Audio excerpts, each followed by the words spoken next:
Welcome to our Reimagine Mental Health podcast. Today's theme is Beyond Limits. Join us on this enlightening journey as we explore the resilience, strategies, and stories of those who've not only faced life's challenges, but have also found ways to achieve and maintain their mental well-being. Together, we'll uncover the strength within diversity and celebrate the triumph of the human spirit. Get ready to be inspired. So it really gives me enormous pleasure to welcome our guests today. Solomzi Nqweni, tipped to be our next Proteas superstar. After playing one of the best cricket matches of his career in Scotland, he was struck by a life-threatening illness. This is Guillain Barre syndrome. Mpumelelo Mhlongo, also unbelievable story. Mpumelelo was telling me about his story. He is a Paralympian. He's also a structured finance consultant here at Investec. And of course, somebody whom I've been chatting to for many years about mental health issues is Mpumelelo, Chief Clinical Officer. Gentlemen, it is really my great pleasure to have all three of you with us here today. Thank you for having us and thank you for the invitation. Thank you very much. It's an absolute pleasure to be with you. So Solomzi, let's start with you. Your story is a story of a life that changed literally in one day. On Saturday morning, you get up, you play a cricket match, you play brilliantly, and take us through what happened the very next day. Yeah, so, for those that don't know, just to contextualize what happened to me, at 25 years old, I pretty much had the world at my feet. I just graduated from university and I got an offer from my agent to play cricket at a professional level overseas. Sort of 3-4 months into that stint, things were going very, very well for me, but it took almost an immediate sort of life-changing turn for me. As you mentioned, on the Saturday, I played a game, felt 100% healthy, and by the Sunday, literally overnight, an event which completely changed my life occurred. On that Sunday morning, I woke up, and as I was making myself coffee like I would any other day, I noticed that the grip on my hand was a bit weaker than it was before as I gripped my coffee mug. Now, I lived with another professional player from overseas named Callum. He was from New Zealand. And I asked Callum, how he felt after our game that we had the day before. Now, Callum had said to me that he was feeling relatively dehydrated, relatively tired. And therefore, for me to also feel that way would make sense. On that same day, it was the final of the Cricket World Cup 2019, England versus New Zealand. Now, Callum, being a New Zealander and a patriotic New Zealander, wanted to go and support New Zealand at a sports pub, and he offered for me to join him. I wasn't feeling particularly strong enough. As mentioned, I was feeling quite weak, a bit dehydrated, thought it was fatigue from the day before, so I decided to stay at home on my own in our apartment. Callum leaves, I'm on my own. I'm on the couch, I'm watching the game. Sort of innings break around lunchtime, maybe around 11 a.m. I want to make myself something to eat on that morning. As I get up off of the couch, I have this sort of buckling sensation in my knees, kind of if you visualize a deer or a buck as it's coming out of the womb and it's trying to find its feet. I had a similar sort of sensation in my legs. Now, I got my stride, went to the kitchen, made myself something to eat, didn't think much of it in that moment, got back on the couch, continued to watch the game. And if you had seen that game, there's no chance and no way England was meant to win that World Cup. Just by a freak of chance and freak of nature, England had ended up winning that game. And why I mention this and why this is important is because if England had lost that game to New Zealand and New Zealand had gone through, my housemate Callum potentially would not have been home that evening to ultimately save my life because I was deteriorating internally as the day went by. Fast forward to around 6 p.m., 7 p.m., Callum comes back with his girlfriend. And I tell him, I don't know what's wrong with me. I'm super weak. I feel super dehydrated. I don't know what's wrong. Let's just get some takeout. Let's not cook tonight and let's take it easy. His girlfriend actually said that I should probably go to the hospital. But as stubborn as I was and probably in a bit of denial, I just said to them, you know what, it's fine. I'm okay. Don't worry. Let's just, I don't know if you guys know of a show called Love Island, but I said, let's just watch Love Island and, we'll be okay. So we get the pizzas, we're watching Love Island, we're on the couch, we finish the episode, now it's time to go to bed. As I'm trying to get off of the couch, I realize I'm unable to move. Now my body's completely shut down, I'm completely weak. This is around 10 p.m., 11 p.m. And I asked Callum to come and help me get up. Callum says to me, Solo, come on, just get up, man. Don't be lazy. You're not that weak. And I'm like, no, genuinely, I can't move. So he comes to the end of the couch. He lifts my legs. He realizes that there is a dead weight sort of sensation and that I'm not playing around. And what I said to Callum was, you know what, Callum, it's fine. Get my duvet, get my blanket from the room. I'll sleep on the couch tonight. Famous last words. I'm sure I'll be fine. Him and his girlfriend go to bed. And sort of that's supposed to be it, right? I'm supposed to sleep it off, wake up the next day, and I'm okay. Now, around 2 a.m., I want to go to the bathroom, and I'm on my own in the TV room. So again, I'm sort of fighting to try and get myself up off this couch. And at this point, I've deteriorated even further in terms of my health. And I end up sort of shaking myself and falling onto the floor.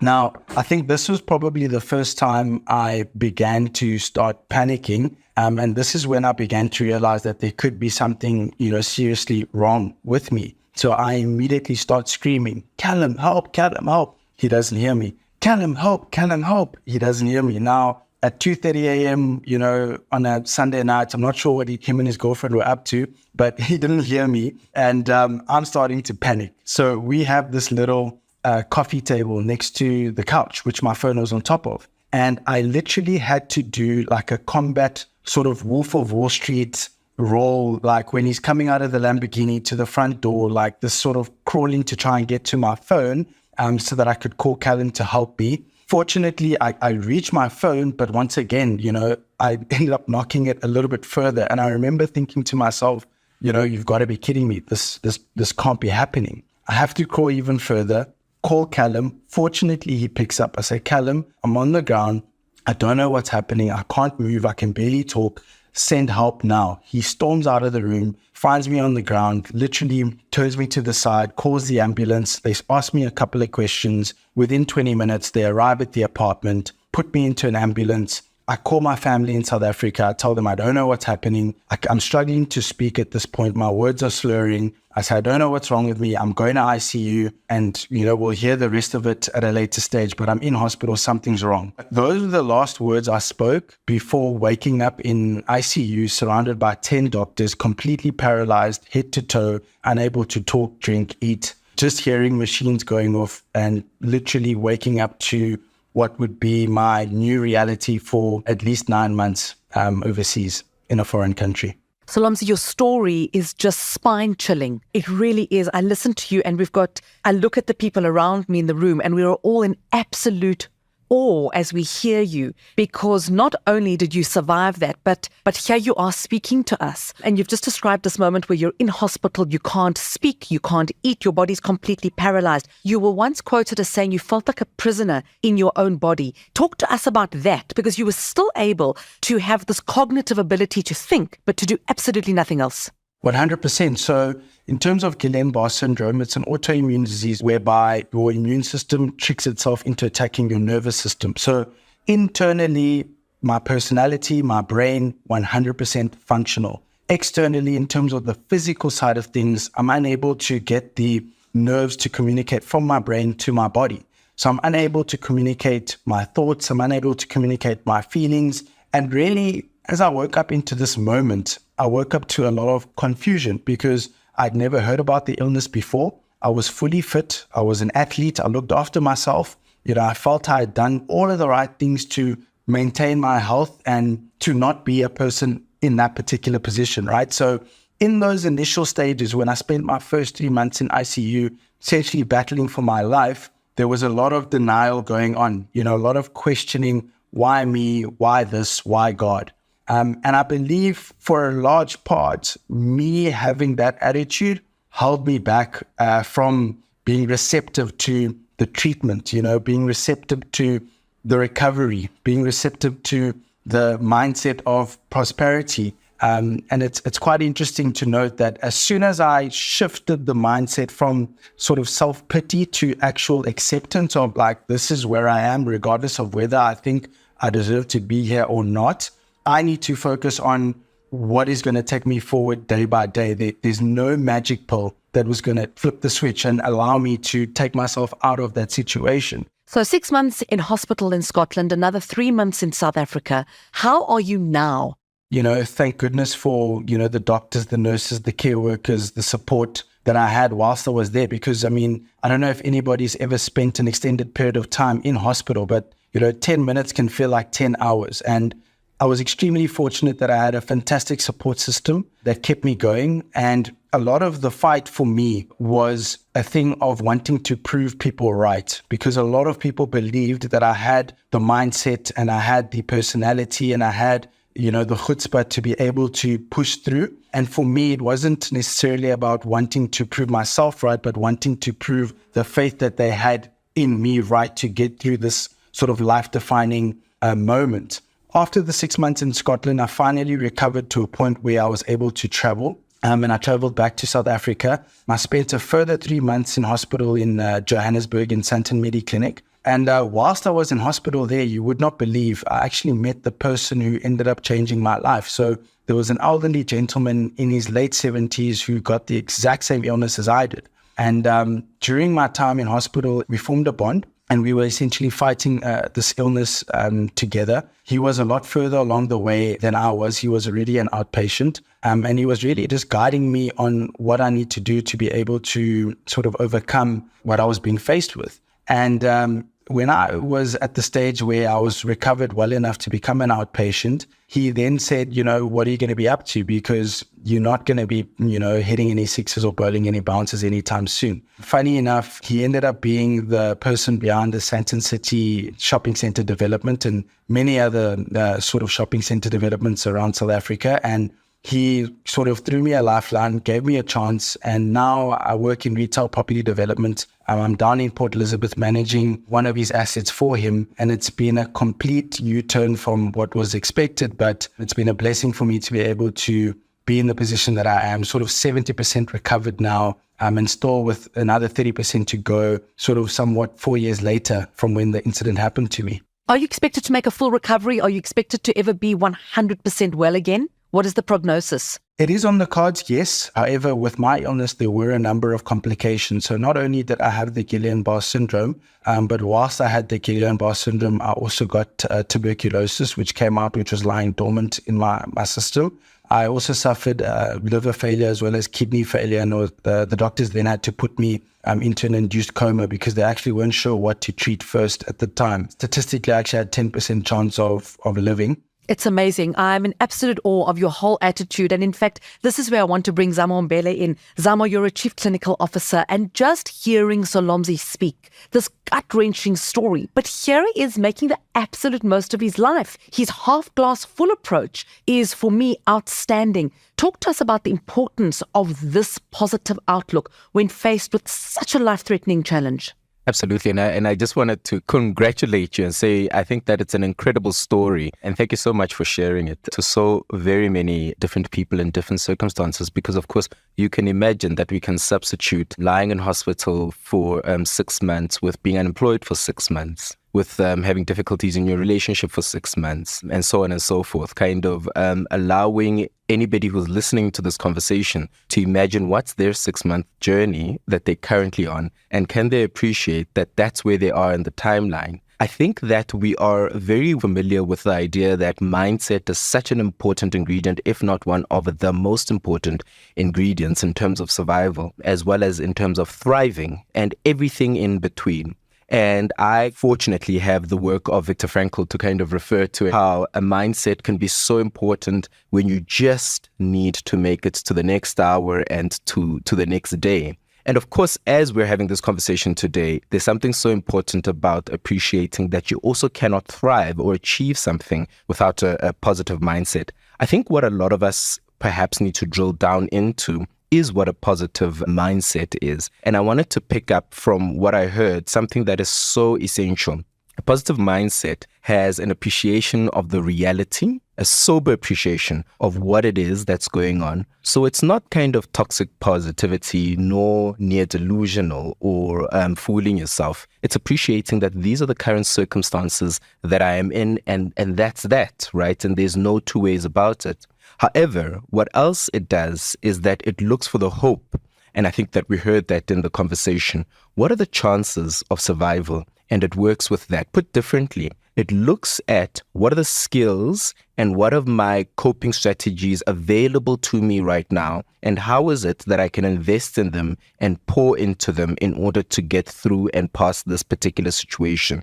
And I think that that's so important to firstly note, is that there's a risk of getting into a toxicity of positivity, which is to ignore the reality of the situation, to ignore the facts around you and the reality. And that wouldn't be helpful for you because it doesn't actually guide you in reality. However, it looks into reality and focuses on what it is that you can do and what the next is. And hopefully that feeds you to keep going. I've been very interested to just be reminded that the WHO's definition of mental wellness, there's a very key line that says coping with life's ordinary stresses, because it recognizes that life will have stresses and we will need to cope.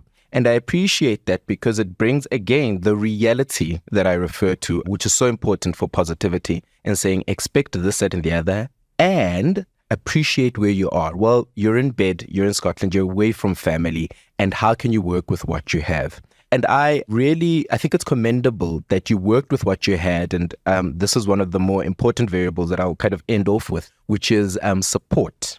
And if I were to play back what it is, you start your conversation by saying, I was not alone in an apartment. And on my way to a hospital, I called family. And in the hospital, I made connections. And I came back to South Africa and I made more connections. And I think that one of the reasons you were able to embrace a positive mindset was through the support that's necessary for us all in different circumstances and situations. And on the one end of the spectrum, we all know that in grief universally across the globe and planet and across time, we do not grieve alone because we need that support. And similarly, as is happening this morning with the Springboks, we also don't celebrate alone. We celebrate together. So everything else, again, in the middle of that spectrum speaks to the importance of support in order to help you with the positivity that you might need in mindset to keep going. And thank you for highlighting that ingredient. And I just wanted to pick that up in your narrative. Support is so important for positivity. Thank you, Zamo. You've said so many things that are very profound and resonate with all of us. The one thing is the World Health Organization's definition of mental wellness, coping with life's ordinary stresses. And this is where I want to bring in our next guest, Mpumelelo Mhlongo, Paralympian, structured finance consultant. When we talk about ordinary stresses, Zamo and I, for example, it's not your life's ordinary stresses, because you also have a unique and really awe-inspiring story to tell us, having been born with amniotic band syndrome and how this affected your life. How have you kept your mental wellness in check and positive through your life's journey? I come from a Zulu background, so my mom used to say there is no excuse for what happens in life, because in Zulu, the word for life and the word for war comes with the same root, which is impi. So impilo is life, impi is war, and you are forever in battle, and it's just about finding the rhythms that make that battle worthwhile. So for myself, I think positivity is exactly that. It's a dance. There are times where there is no music and you have to create your own beat to a song that you might not really understand, to words that might not resonate, so that you can fool yourself in being elevated to not sit in the darkness of despair. But other times there's rhythms that carry you into the wave of despair, but straight back out. And ordinary stresses, even for sports people, are there. And I think we have the privilege, and Solomzi would have lived this life prior, and then obviously got that taken away, whereas my journey is all about my disability is the reason why I was able to represent the country. So you got that nice contrast of what is meant to hold me back is the reason why I've seen the world. And that gratitude comes down to sports can unite. Sports will give you health, but sports is not left for the few. Sport is for all of us, and for all of us to embrace in it. Solomzi, how do you respond to what Mpumelelo has just said? Because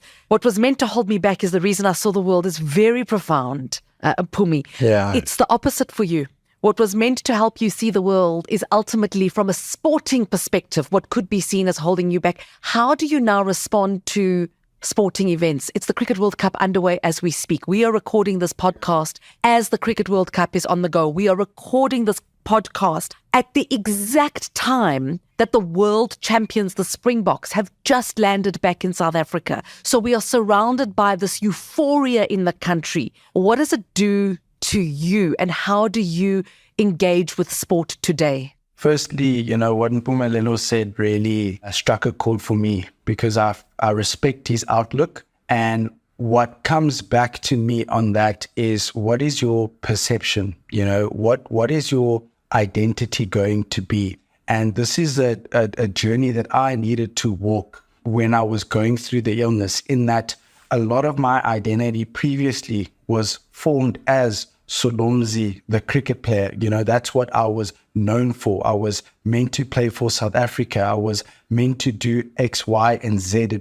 It had given me everything that I had up until that point, to travel, to see the world, to get an education, to essentially establish my life. My identity was one of Solomzi, the cricket player. And for a long time, I battled with, that perception and that view of letting that go, being a 80 kgs athletic person that everyone has the highest hopes and prospects for, to being in hospital, 57 kgs, sticks and bones. I remember the first time I saw myself in a mirror after a few months, and this was a very big defining moment for me. The physiotherapist sort of took me out of my bed, took me into the physiotherapy studio, and put me in front of a mirror. And I remember seeing myself for the first time in months, and seeing all of the changes that had happened physically, and struggling with that, looking and seeing that is not the person that I know. That is not the person that I had invested my life sort of to become. I was almost like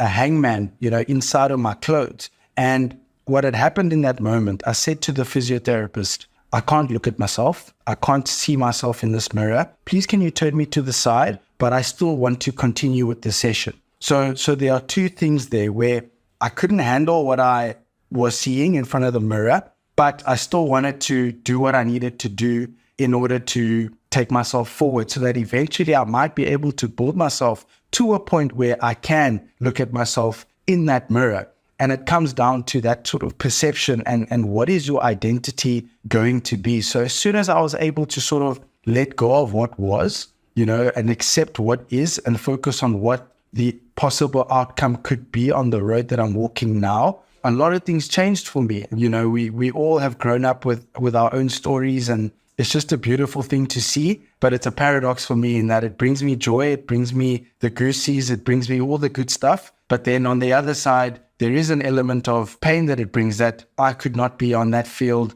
doing what they are doing for the nation. And I had that opportunity, and it was taken away from me by no means of my own doing. Something which was completely out of my hands, a 1 in 100,000 sort of occurrence. And again, you sit there with that acceptance of it is what it is, Sure. Solomzi, I'm so moved by your story. I actually find myself being moved to tears. I am so moved by your story. Zamo, you wanted to come in and say something. Yeah, and I think that it's so important that you've spoken about the tears in the room, and kind of the fact that listening to this really allows us to connect with our own vulnerability and our own resilience. So hence, I really kind of say thank you for that. In fact, and I'm jumping in here because I equally wanted to honor what you've given in contribution very briefly, with 3 high-level points that I think people will benefit from hearing. One of them is strategically, something that you describe that's so important, and we see it in the mammalian reptilian brain, which is the ability to focus on what's in front of you and remove what might be distractions in the periphery, and say, actually, my ability to take all of this information in is not good for the situation right now. I just need to focus on this and get on with it. And a lot of us will be familiar with that when we have adrenaline, because the adrenal response is that we shut off what's in the periphery, we hyperfocus what's in front of us. Even our body does that, right? So it takes blood and oxygen from the extremities of our limbs and says, I just need to protect the organs, and rush blood to the head so that we can keep going. So I just wanted to pick up that your strategy, which was conscious, is such a helpful strategy, and it finds its evidence in human evolution in the adrenal response. And it's something that we can all apply even to our day-to-day ongoings. And I think we do when you know that you have to prioritize, triage, or remove something in order to keep going. So good on you. And I think that that's something that can be applied across the board. Just go for it. I have a quick question. Did you realize, Solomzi, in the time that you were even doing that you were actually using this phenomenal strategy that Zamo has spoken about in order just to protect yourself and almost save yourself? Not at all. I mean, the whole experience for me, it was a new one. I can't say I had any knowledge of, how to cope or how to deal, with the situation. I just felt like I had a lot more life to live. And I remember just repeating the words to myself when I was like in a coma, actually. I remember I used to say to myself, this is not how you go out. This is not how you die. This is not how it ends. Not like this. I was almost like laughing at myself to say, yesterday you were playing a cricket match. Today you are completely paralyzed, dying. How can that happen? You can't die like this. You can't go out this way. And I think just from that sort of instinct of trying to figure out the way, maybe those natural juices sort of kicked in and my body sort of externally represented what was going on internally in the actions that I would then take to move myself forward and recover and wake up from the coma. I remember the nurses were even surprised, actually, when I'd woken up. They were like, what? Like, you've woken up, And I just remember that in that moment, these are the words that were in my mind. This is not it. This is not how it ends. This is not how you go out. You've got more life to live. Just wake up, You're such a cricketer, Solomzi. This is not the way you go out.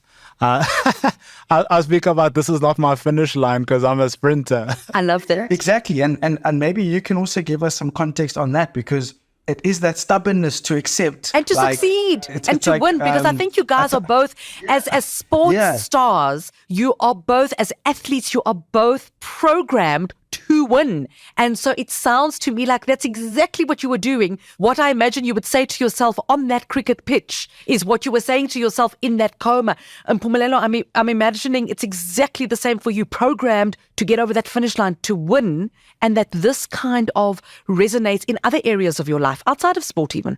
I think a large part of the toughest moments that we face, whether in the sporting field, personal background, I also have a line for myself. It's not the way I go out, but I always say I'm changing the finish line to suit me. And you're allowed to do that. This is your story. It's your narrative. And sometimes 100 meters is too far today. So my finish line is at the 20-meter mark, and I can be proud of that when I go to bed tonight. And a lot of people who suffer from any mental health or any mental illnesses don't realize that they have the power to change their own narrative, and they don't need anyone to validate what that narrative is for that day, because our struggles differ. But one thing that you did touch on, which I found really interesting, and I'm interested to see what Zamo says just from a clinical psych perspective, is that duality. The very thing that is your body that potentially saved your life with that 10% chance is the same thing that you couldn't bear to look at when you were on the other side. And it's really interesting that we go through life with these dualities that we seem to want to ignore, but they exist. And those are part of the challenges that make us who we are. And those learnings of the thing that saved you can be the thing that feels like it betrayed you. And how do you go through dealing with that on an ordinary day-to-day basis? I see you nodding when Mpumelelo says the very thing that you were working for betrayed you. Did you feel betrayed by your own body at any point? Well, it's what he was touching on in the sense of the duality, right? And what I was saying earlier on, accepting the fact that I was in the situation, but then also not accepting that this was the way I was going to go out, right? So it's this concept of being able to hold these two things simultaneously that are polar opposites,